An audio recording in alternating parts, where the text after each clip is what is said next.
This video describes how to fill out the personnel and FTE sheet for WorPT. Right now, you want to go ahead and click on Personnel and FTE tab.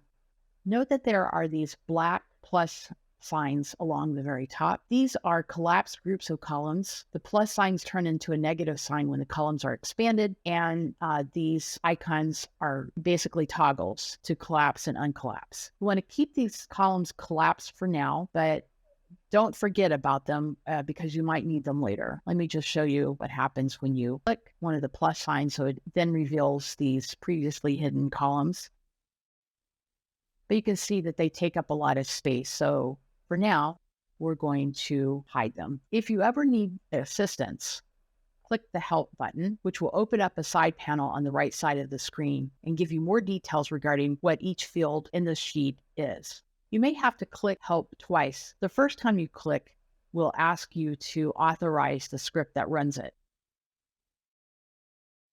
When you get to this section, although it sounds a little bit scary, go ahead and click the sort of grayed out Advanced.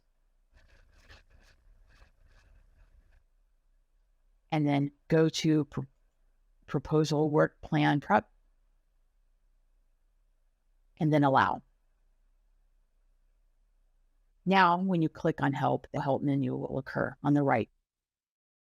The column headings are fairly self-explanatory. You will be entering the last name, first name for each member of your team, whether they are a PI, co-I, or collaborator or student. You want to enter middle initial if you desire. There's a drop-down menu for prefixes, suffixes. For the ID, you will want to type their initials. And if you can stick to just 2 letters for the initial, that works out a little bit better. You select the role. You do have to pick from the list. You can't make up your own role. And every time you pick a role, that role gets removed from the list of possibilities for the entries further down. If that person does have a BioSketch file, you enter the number here. Fill out the name of the institution that the person is affiliated with, their position. And again, this is a brief description such as research scientist, postdoc, etc. Click the box to indicate whether or not that institution is a U.S. institution. In these columns, you want to click the box if you want that person's BioSketch to be included in the proposal, and you want to click this box if you want the current and pending funding status for that person to be included in the proposal. At the very top is a formatting decision. If you want there to be a separate page for each person for both the BioSketches and the funding status,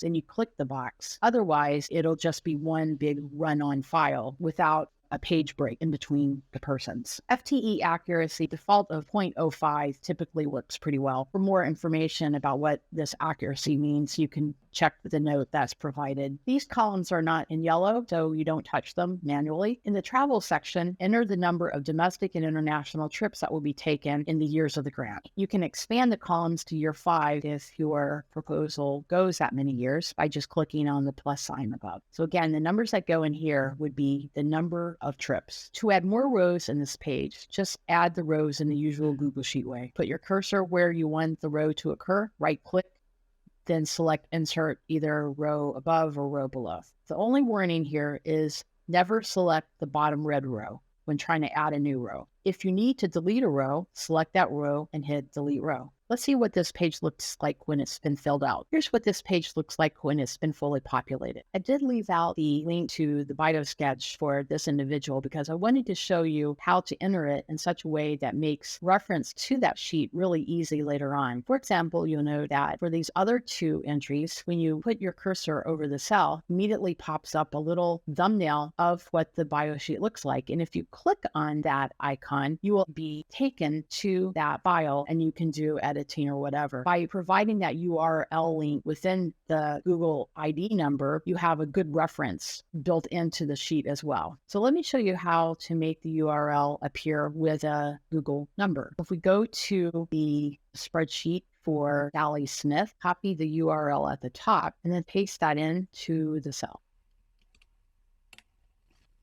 And then edit out everything except for the number.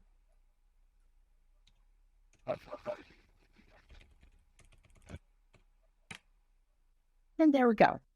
Now we have a very easy way to quickly jump to that file if we needed to do some last minute editing. We'll be returning back to this page later on, but for now, it's time to move on to the next video, which describes how to fill out the tasks page.